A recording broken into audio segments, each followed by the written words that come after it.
मैं एक जगह बयान में बोला कि जिस घर में 11वीं होती है वहां गौसे पाक की रूह जलवगर होती है।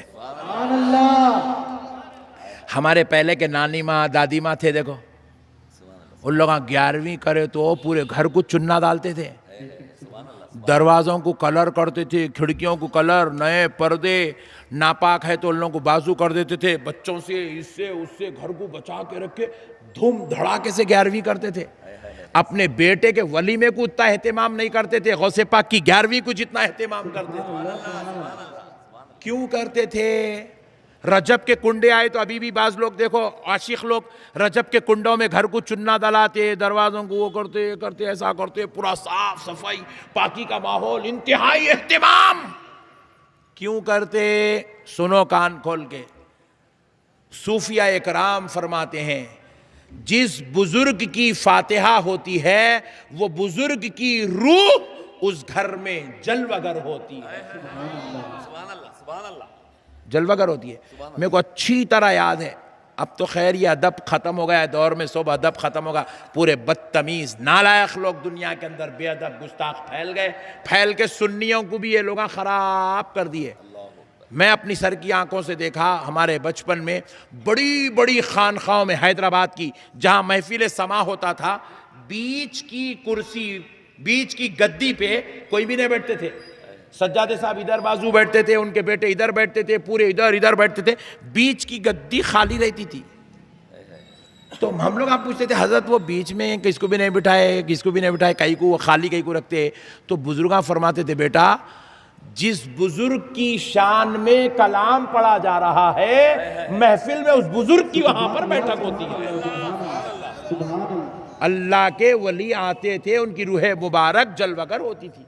वो देखने वाली आंख वाले लोग भी चले गए, वो अदब वाले भी खत्म हो गए, खत्म हो। इसलिए अब 11वीं करे तो करो, नहीं तो ऐसा है मसला।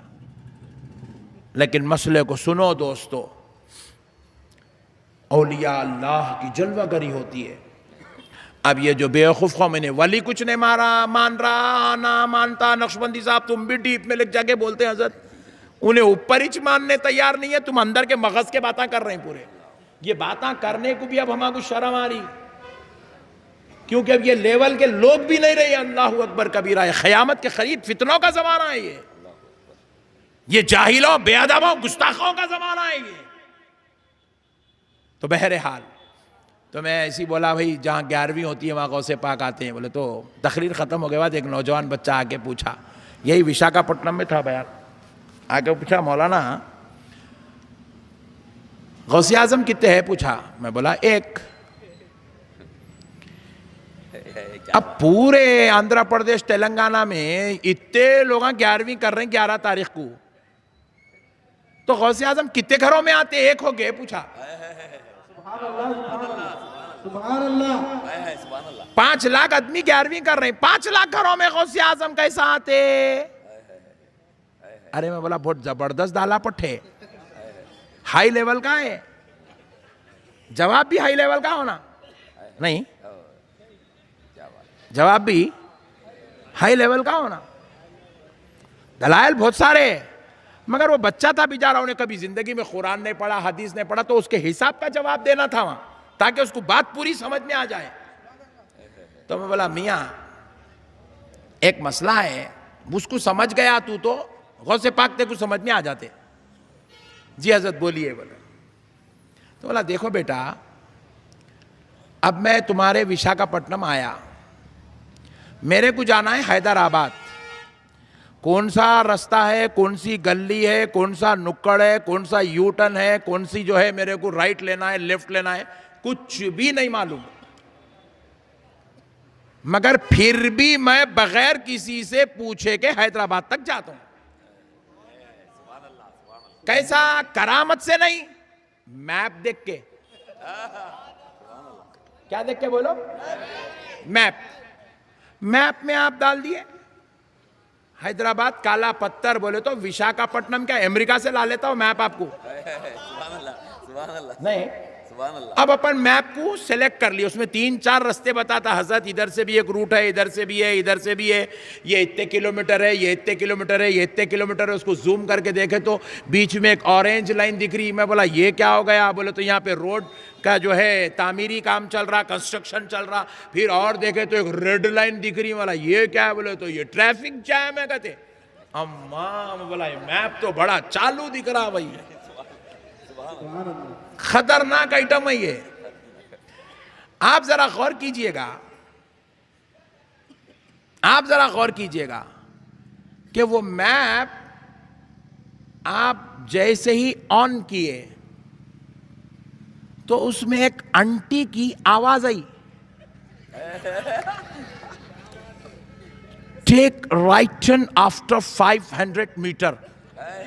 ओ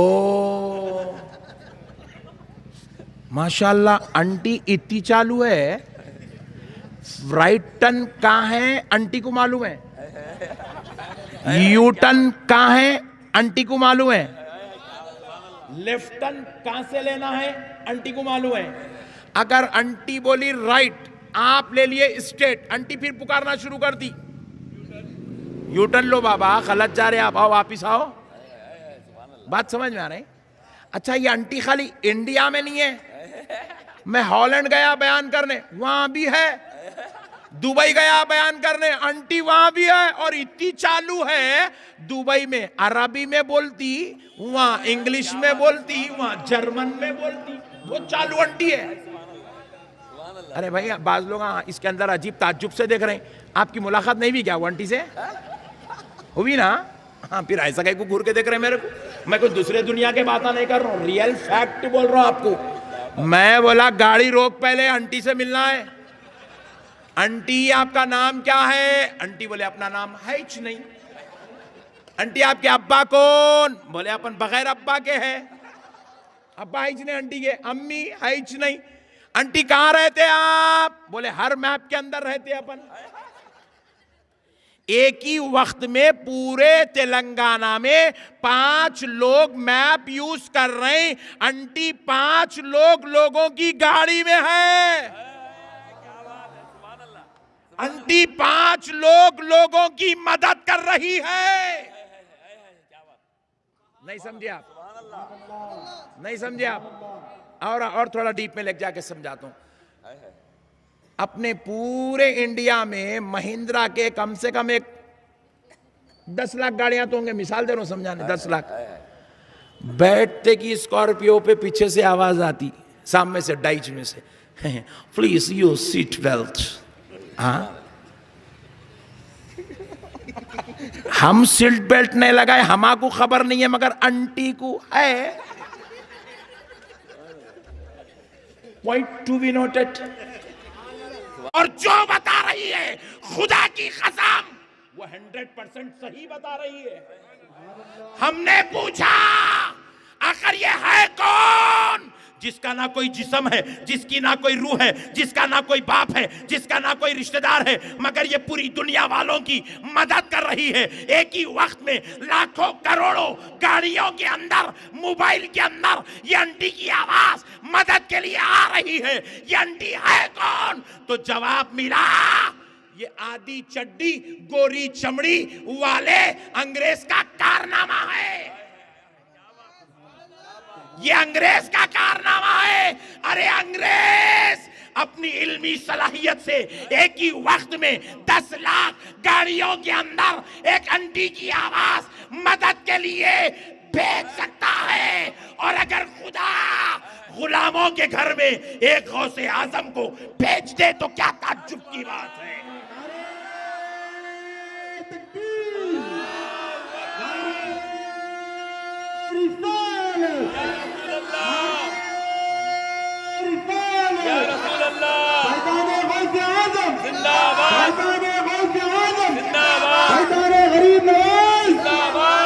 अरे जहां ना जिस्म है ना रूह, फिर भी एक अंग्रेज पूरी दुनिया की मदद करवा रहा है। फिर अल्लाह के वो महबूब वली जिनकी रूह भी मौजूद है, जिस्म भी मौजूद है, वो जिस्म भी जिस्म लतीफ, वो रूह भी रूह भी कामिल। अगर वो सरदार औलिया अल्लाह के हुक्म से अगर गुलामों के घर में चले जाएं तो इसमें क्या ताज्जुब की बात है। अंग्रेज ये कारनामा कर सकता है तो क्या खुदा नहीं कर सकता? नौज़ुबिल्लाह। अक्सर इख्तिलाफ तो यहां होना था। सरकार गौसे पाक रजी अल्लाह ताला अन्हु क्या फरमाते, देखो आप, मैं पूरी दुनिया को ऐसे ही देखता हूं, पूरी कायनात को ऐसे ही देखता हूं जैसे हथेली में राई का दाना। सुभान अल्लाह। हथेली में, अब बाजू वाले ये रिवायत पढ़े तो परेशान हो गए, अरे इतनी बड़ी दुनिया हथेली में कैसा देखते, इतनी बड़ी दुनिया हथेली में कैसा देखते, इन्हें टेंशन में। मगर अल्लाह ताला क्या करा, जैसी कौम वैसा मिसाल से समझा दिया। क्या बात है, सुभान अल्लाह। अब कई हमारे नौजवान मोबाइल हाथ में पकड़ के बैठे हुए हैं, क्या देख रहा बेटे? बोले मौलाना फीफा वर्ल्ड कप मैच चल रहा खतर में, उसको देख रहा हूं। मैं बोला जरा मेरे को भी दिखा बेटे। दिखाया तो सेटेलाइट से ले रहे पट्टे कैमरा, पूरा ग्राउंड दिख रहा मोबाइल की स्क्रीन में, मोबाइल की स्क्रीन हथेली में, और वो पूरे ग्राउंड के अंदर 80,000 लोग बैठे हुए। अंग्रेज का कारनामा यह है, तुम्हारी हथेली में 80,000 लोगों को दिखा रहा। सुभान अल्लाह। और वो भी लाइव दिखा रहा, लाइव। ऐसा नहीं है वहां हो गया 5 मिनट के बाद यहां रिले हो रहा, नहीं, उन्हें वहां पैर मारा तो वो पैर खतर में हल रहा, हैदराबाद में दिख रहा। बात समझ रहे हैं आप? अंग्रेज तुम्हारी हथेली में, वीडियो स्क्रीन में, मोबाइल स्क्रीन में 80,000 आदमी को लाइव दिखा रहा, लाइव। अरे अंग्रेज ये कर सकता है तो फिर मेरा खुदा मेरे गौस की हथेली में कायनात दिखा दे तो क्या ताज्जुब की बात।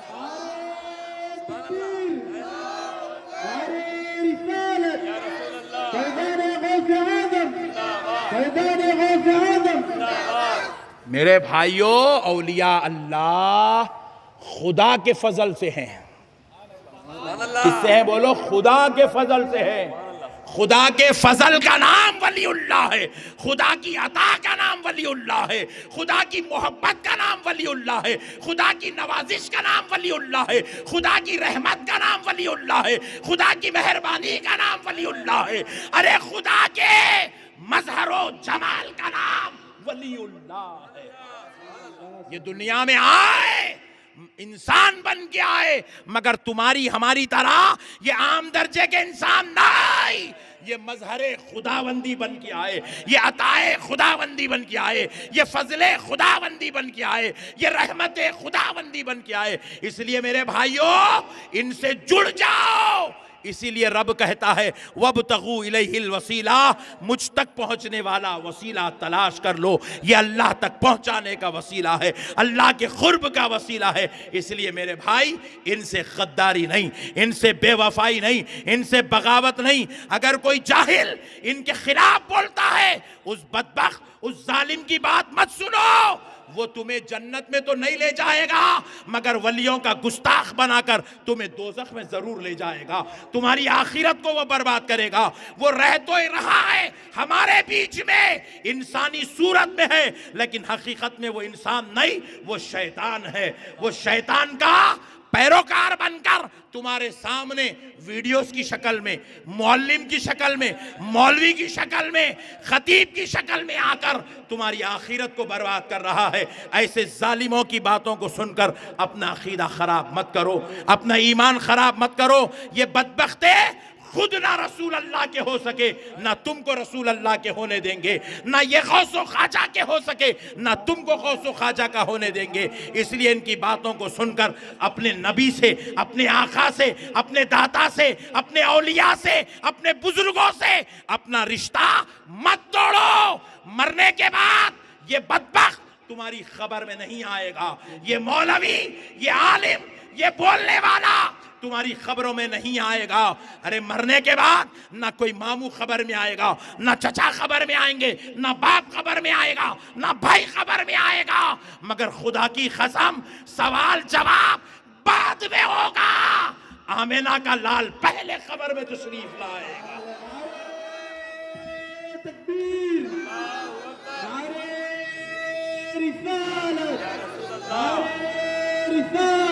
रसूल अल्लाह को मुंह दिखाना है, बख्शवाने वाली जात रसूल अल्लाह की है, कंबल में छुपाने वाली जात रसूल अल्लाह की है, रसूल अल्लाह तक सफारिश करा के ले जाने वाली जात गौसुल आजम की है, ख्वाजा गहीनुद्दीन चिश्ती की है, हजरत बंदा नवाज की है, हजरत बाबा शरफुद्दीन की है, हजरत यूसुफ शरीफ बाबा की है, हजरत इमाम अनवारुल्लाह फारूकी है, हजरत मुहद्दिस दकन अब्दुल्ला शाह साहब क़िबला की जात है। तो ऐसे आकाओं से रिश्ता नहीं तोड़ना, ऐसे आकाओं की गुस्ताखी नहीं करना, इन जालिमों की बातों को सुनकर अपने ईमान को खराब मत करो। वमा अलैना इल्लल बलाग वल्हम्दुलिल्लाहि रब्बिल आलमीन।